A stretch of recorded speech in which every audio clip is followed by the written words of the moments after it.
নমস্কার, আমি তুলি। আপনাদের প্রত্যেককে স্বাগত জানাই তুলির সাহিত্য সম্ভার চ্যানেলে। তুলির সাহিত্য সম্ভারের আজকের নিবেদন কথা সাহিত্যিক শরৎচন্দ্র চট্টোপাধ্যায়ের বাল্যস্মৃতি। প্রত্যেক শ্রোতা বন্ধুর কাছে আমার অনুরোধ, আমার আজকের উপস্থাপনা আপনাদের কেমন লাগছে সেটা কিন্তু অবশ্যই জানাবেন। অন্নপ্রাশনের সময় যখন আমার নামকরণ হয়, তখন আমি ঠিক আমি হইয়া উঠিতে পারি নাই বলিয়াই হোক, আর ঠাকুরদা মহাশয়ের জ্যোতিষশাস্ত্রে বিশেষ দখল না থাকাতেই হোক, আমি হলাম সুকুমার। অধিক দিন নহে, ঠিক ২-৪ বৎসরেই ঠাকুরদা মহাশয় বুঝিলেন যে নামটার সহিত আমার তেমন মিশ খায় না। এখন ১২-১৩ বৎসর পরের কথা বলি। অবশ্য আমার আত্মপরিচয়ের কথা কেউ ভালো বুঝিতে পারিবেন না, তবুও দেখুন, পাড়া গাঁয়ে আমাদের বাড়ি, সেখানেই আমি ছেলেবেলা হইতেই আছি। পিতা মহাশয় পশ্চিমাঞ্চলে চাকরি করিতেন। আমি বড় একটা সেখানে যাইতাম না, ঠাকুরমার নিকট দেশেই থাকিতাম। বাটিতে আমার উপদ্রবের আর সীমা ছিল না। এক কথায় একটি ক্ষুদ্র রাবণ ছিলাম। বৃদ্ধ ঠাকুরদা যখন বলিতেন, তুই হলি কি, কারো কথা শুনিস নে, এইবার তোর বাপকে চিঠি লিখব, আমি অল্প হাসিয়া বলিতাম, ঠাকুরদা, সে দিনকাল আর নেই, বাপের বাপকেও আমি ভয় করিনি। ঠাকুরমা কাছে থাকলে আর ভয় কি? ঠাকুরদাকে তিনিই বলিতেন, কেমন উত্তর দিয়েছে, আর লাগবে?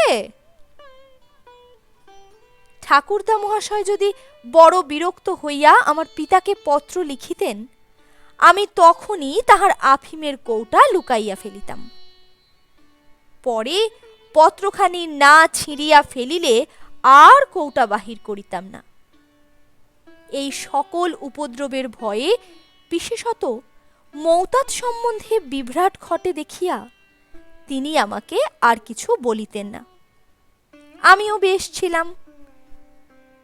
হইলে কি হয়, সকল সুখেরই একটা নির্দিষ্ট সীমা আছে। আমারও তাহাই হইল। ঠাকুরদার খুড়তুতো ভাই গোবিন্দবাবু বরাবর এলাহাবাদে চাকরি করিতেন। এখন পেনশন লইয়া তিনি দেশে আসিলেন। তাহার পৌত্র শ্রীযুক্ত রজনীনাথ বিএ পাশ করিয়া তাহার সহিত ফিরিয়া আসিলেন। আমি তাকে মেজদাদা বলি। পূর্বেই আমার সহিত তাহার বিশেষ জানাশোনা ছিল না। তিনি বড় একটা এ অঞ্চলে আসিতেন না, বিশেষত তাদের আলাদা বাড়ি। আসিলেও আমার বিশেষ খোঁজ লইতেন না। কখনো দেখা হইলে, কিরে কেমন আছিস, কি পড়িস, এই পর্যন্ত। এবার তিনি জাঁকিয়া আসিয়া দেশে বসিলেন। কাজে কাজেই আমার বিশেষ খোঁজ হইল।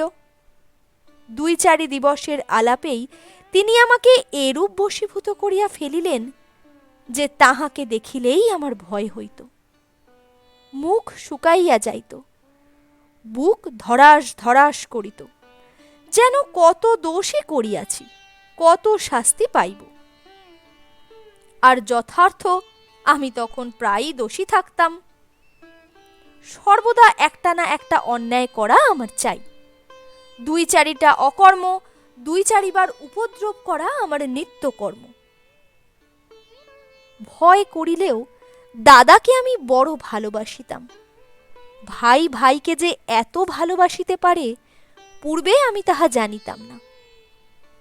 তিনিও আমাকে বড় ভালোবাসিতেন। তার কাছেও কত দোষ করিয়াছি, কিন্তু কিছু বলিতেন না। আর বলিলেও মনে করিতাম, মেজদাদা তো, একটু পরে আর কিছুই মনে থাকিবে না। ইচ্ছা করিলে হয়তো তিনি আমার চরিত্র সংশোধন করিতে পারিতেন, কিন্তু কিছুই করিলেন না। তার দেশে আসাতে আমি পূর্বের মতো স্বাধীন নয় বটে, কিন্তু তথাপি যাহা আছি বেশ আছি। রোজ ঠাকুরদার 1 পয়সার তামাক খাইয়া ফেলি। বুড়ো বেচারি আমার ভয়ে খাটের খুঁড়োর পাশে, তক্তপোষের পেটের সিন্দুকে, চালের বাতায় যেখানে তামাক রাখিতেন আমি খুঁজিয়া খুঁজিয়া সবটুকু টানিয়া আনিয়া খাইয়া ফেলিতাম। খাই দাই ঘুড়ি ওড়াই বেশ আছি, কোনো জঞ্জাল নাই, পড়াশুনো একরকম ছাড়িয়াই দিয়াছি। পাখি মারিতাম, কাঠ বিড়াল মারিয়া পোড়াইয়া খাইতাম, বনে বনে গর্তে গর্তে খরগোশ খুঁজিয়া বেড়াইতাম, কোনো ভাবনাই ছিল না। বাবা বক্সারে চাকরি করিতেন। সে স্থান হইতে আমাকে দেখিতেও আসিতেন না, মারিতেও আসিতেন না। ঠাকুরমা ও ঠাকুরদার হাল পূর্বেই বিবৃত করিয়াছি, সুতরাং এক কথায় আমি বেশ ছিলাম। একদিন দুপুরবেলা বাড়ি আসিয়া ঠাকুরমার নিকট শুনিলাম আমাকে মেজদাদার সহিত কলকাতায় থাকিয়া পড়াশোনা করিতে হইবে। আহারাদি সমাপ্ত করিয়া 1 ছিলিম তামাক হাতে করিয়া আসিয়া ঠাকুরদাকে বলিলাম, আমাকে কলকাতায় যেতে হবে? ঠাকুরদা বলিলেন, হ্যাঁ। আমি পূর্ব হইতেই ভাবিয়া রাখিয়াছিলাম এ সকল ঠাকুরদার চালাকি। বলিলাম, যদি যেতে হয় আজই যাব। ঠাকুরদা হাসিয়া বলিলেন, সেজন্য চিন্তা কি দাদা, রজনী আজই কলকাতায় যাবে, বাসা ঠিক হয়ে গেছে, আজই যেতে হবে। আমি অগ্নিশর্মা হইয়া উঠিলাম। একে সেদিন ঠাকুরদার তামাক খুঁজিয়া পাই নাই, যে 1 ছিলিম পাইয়াছিলাম তাহাতে আমার 1 টানও হইবে না, তাহার উপর আবার এই কথা।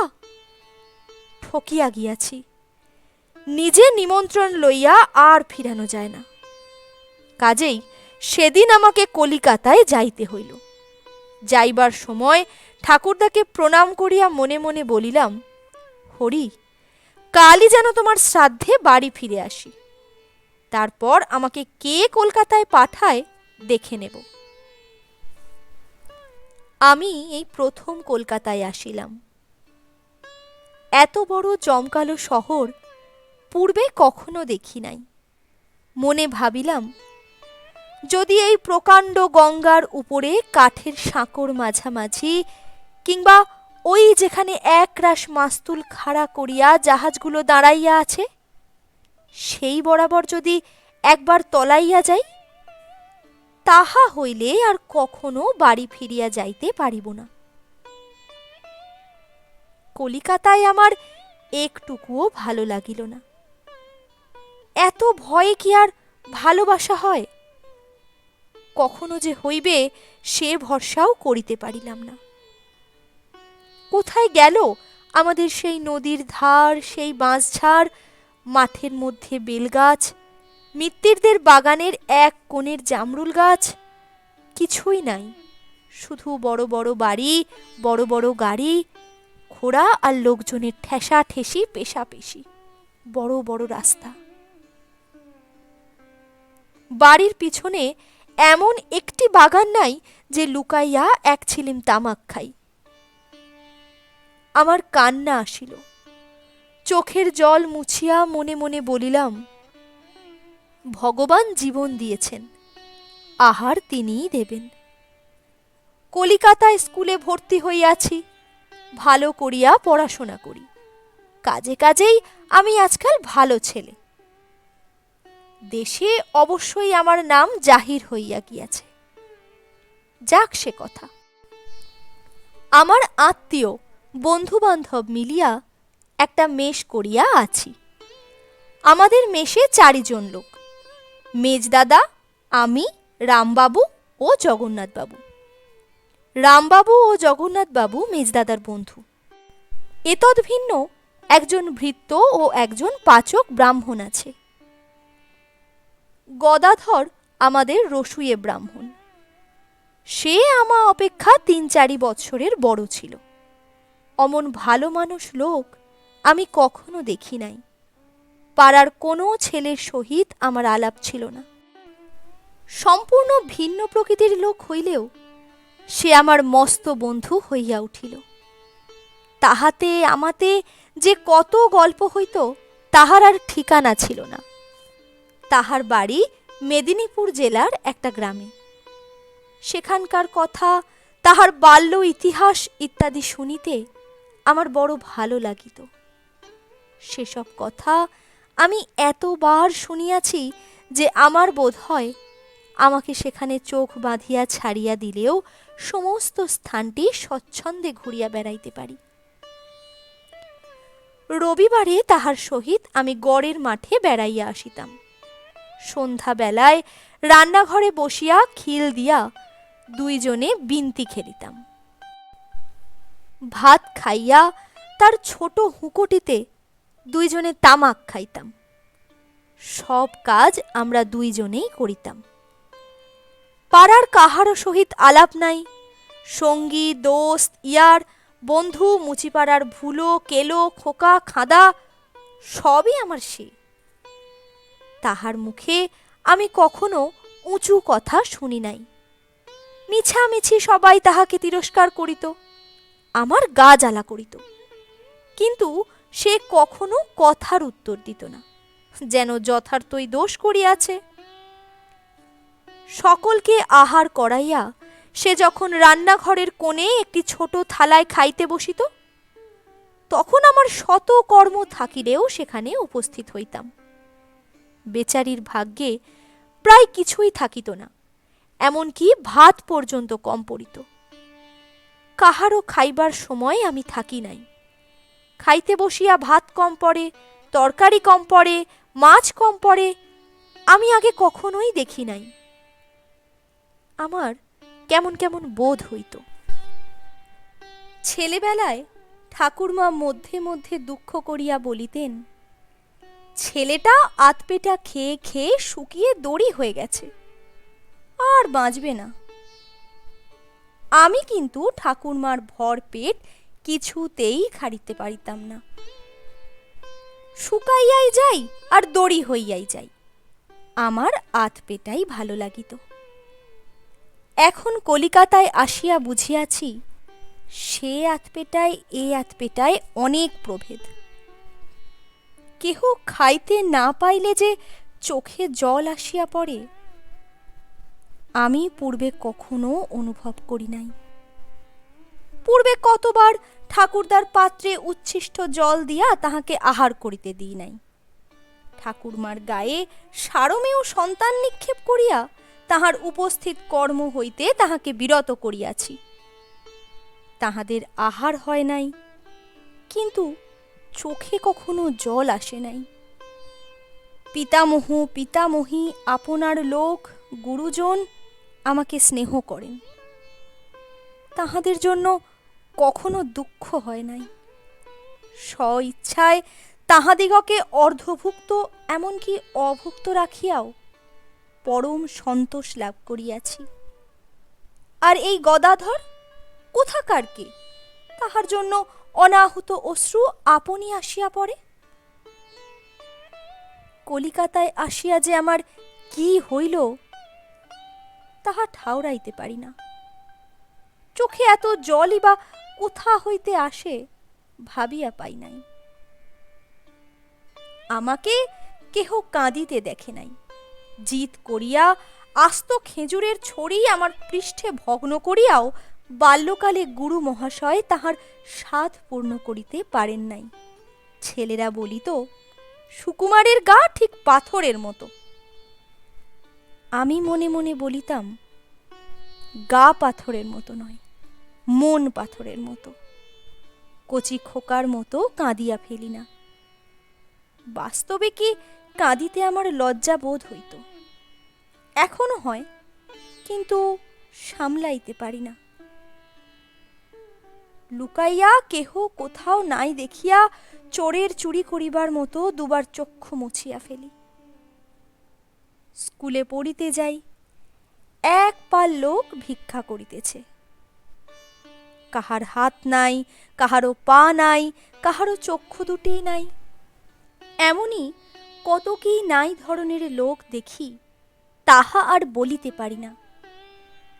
তিলক কাটিয়া খঞ্জনী হাতে লইয়া জয় রাধে বলিয়া ভিক্ষা করে, তাহাই জানি।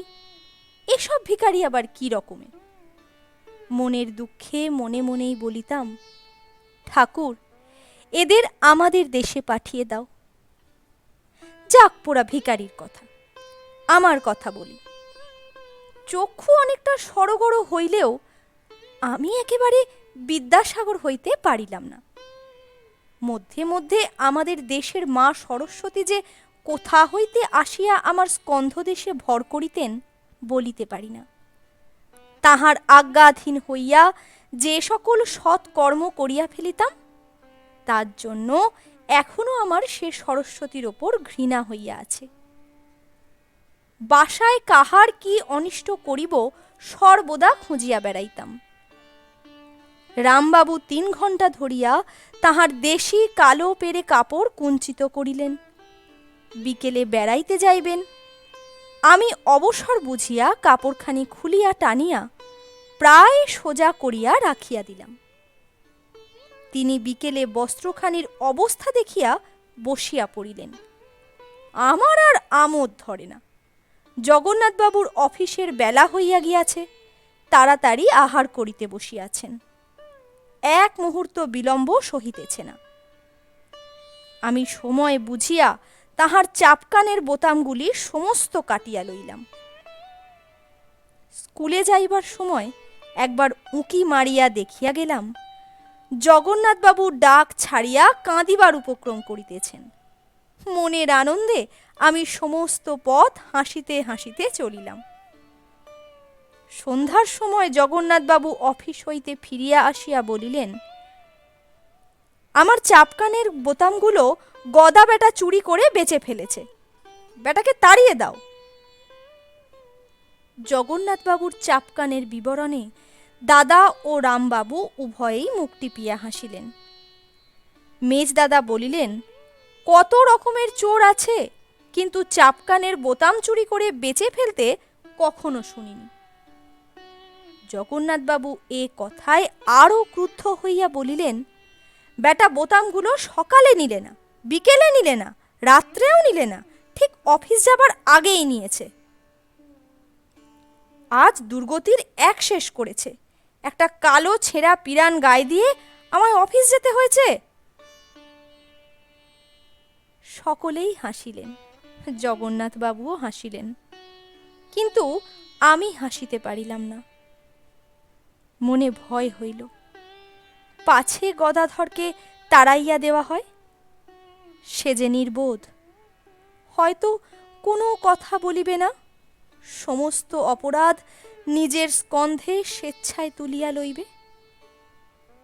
কে বোতাম লইয়াছে মেজদাদা হয়তো বুঝিয়াছিলেন। গরিব গদাধরের উপর কোনো জুলুম হইল না। কিন্তু আমিও সেই অবধি প্রতিজ্ঞা করিলাম, আর কখনো এমন কর্ম করিয়া অন্যকে বিপন্ন করিব না।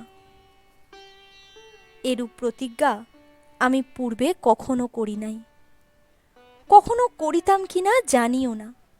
শুধু গদাধর আমাকে একেবারে মাটি করিয়া দিয়াছে। কি উপায়ে কাহার যে চরিত্র সংশোধিত হইয়া যায় কেহই জানে না। গুরু মহাশয়ের, ঠাকুরদা মহাশয়ের, আরো অনেক মহাশয়ের কত চেষ্টাতেও আমি যে প্রতিজ্ঞা কখনো করি নাই। এক গদাধর ঠাকুরের মুখ মনে করিয়া সেই প্রতিজ্ঞাই করিয়া ফেলিলাম। এতদিনে প্রতিজ্ঞা ভঙ্গ হইয়াছে কিনা জানি না, কিন্তু স্বেচ্ছায় কখনো ভঙ্গ করিয়াছি এমন মনে হয় না। এখন আর একজন লোকের কথা বলি। সে আমাদের রামা চাকর।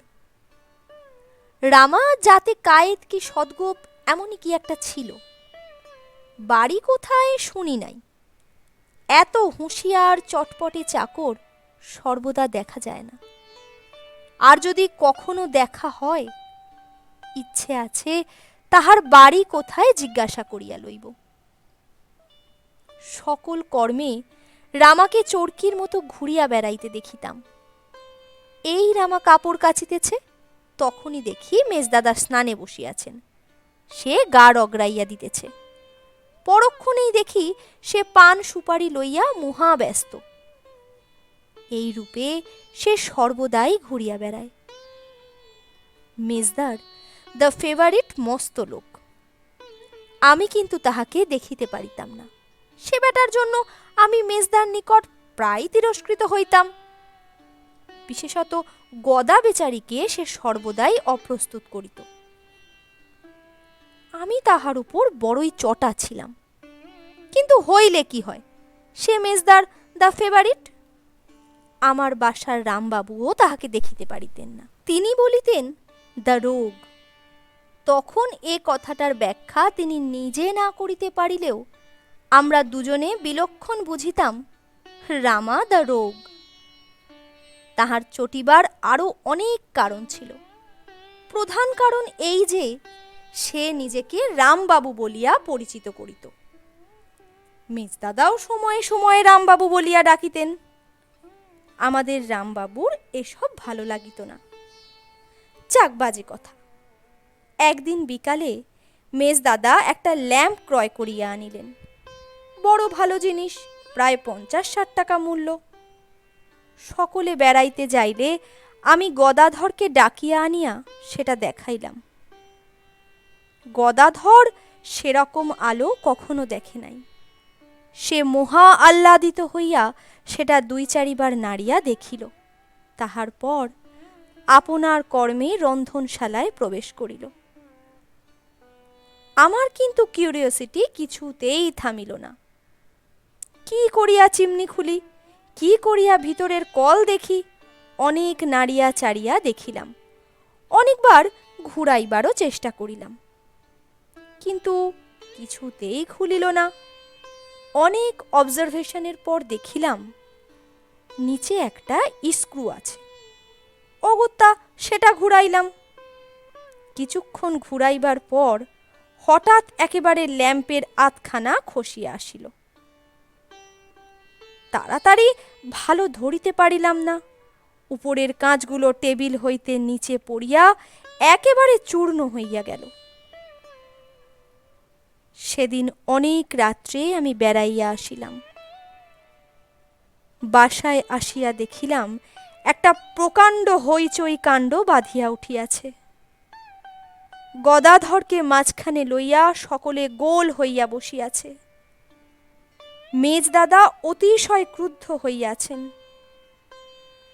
গদাধরের জেরা চলিতেছে। গদাধরের চক্ষু দিয়া টস টস করিয়া জল পড়িতেছে। বলিতেছে, বাবু, আমি ওটা ছুঁয়েছিলুম বটে, কিন্তু ভাঙিনি। সুকুমার বাবু আমাকে দেখালেন, আমিও দেখলাম। তারপর তিনিও বেড়াতে গেলেন, আর আমিও নাচতে গেলাম। কেহই তাহার কথা বিশ্বাস করিল না। সাব্যস্ত হইয়া গেল সেই চিমনি ভাঙিয়াছে। তাহার মাহিনা বাকি ছিল। সেই টাকা হইতে 3.5 টাকা দিয়া আবার নতুন চিমনি আসিল। সন্ধ্যার সময় যখন আলো জ্বলিল, তখন সকলেই বেশ প্রফুল্ল হইল। শুধু আমার চক্ষু দুটো জ্বালা করিতে লাগিল। সর্বদা মনে হইতে লাগিল তাহার 3.5 টাকা চুরি করিয়া লইয়াছি। আর থাকিতে পারিলাম না। কাঁদিয়া কোনো মতে মেজদাদার মতো করিয়া বাড়ি আসিয়া উপস্থিত হইলাম। মনে করিয়াছিলাম ঠাকুরমার নিকট হইতে টাকা আনিয়া গোপনে 3.5 টাকার পরিবর্তে গদাধরকে 7 টাকা দিব। আমার নিজের কাছে তখন টাকা ছিল না। সব টাকা মেজদাদার নিকট ছিল। কাজেই টাকা আনিতে আমাকে দেশে আসিতে হইল। মনে করিয়া আসিয়াছিলাম একদিনের অধিক থাকিব না, কিন্তু তাহা ঘটিয়া উঠিল না। 7-8 দিন দেশেই কাটিয়া গেল। 7-8 দিন পরে আবার কলিকাতার বাসায় ঢুকিলাম। ঢুকিয়াই ডাকিলাম, গদা। কেহ উত্তর দিল না। আবার ডাকিলাম, গদাধর ঠাকুর। কোনো উত্তর নাই। গদা। এবার রামচরণ আসিয়া বলিল, ছোটবাবু কখন এলেন? এই আসছি। ঠাকুর কোথায়? ঠাকুর নেই। কোথায় গেছে? বাবু তাকে তাড়িয়ে দিয়েছেন। তাড়িয়ে দিয়েছেন কেন? চুরি করেছিল বলে। প্রথমে আমি কথাটা ভালো করে বুঝিতে পারি নাই, তাই কিছুক্ষণ রামার মুখপানে চাহিয়া রহিলাম। রামা আমার মনের ভাব বুঝিতে পারিয়া একটু টিপিয়া হাসিয়া বলিল, ছোটবাবু আশ্চর্য হচ্ছেন, কিন্তু তাকে তো আপনারা চিনতেন না, তাই অত ভালোবাসতেন। সে মিটমিটে ডান ছিল, ভিজে বেড়ালকে আমি চিনতাম। কিসের সে মিটমিটে ডাইন ছিল, কিংবা কেন যে সেই সিক্ত মার্জারকে চিনিতে পারি নাই, তাহা বুঝিতে পারিলাম না। জিজ্ঞাসা করিলাম, কার টাকা চুরি করেছে? মেজবাবুর। কোথায় ছিল? জামার পকেটে। কত টাকা? 4 টাকা। কে দেখেছে? চোখ দিয়ে কেউই দেখেনি বটে, কিন্তু সে একরকম দেখাই। কেন? সে কথা কি আর জিজ্ঞাসা করিতে হয়?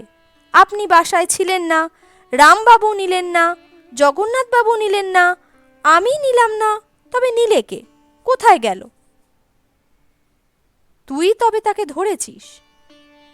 রামা হাসিয়া বলিল, না হলে আর কে?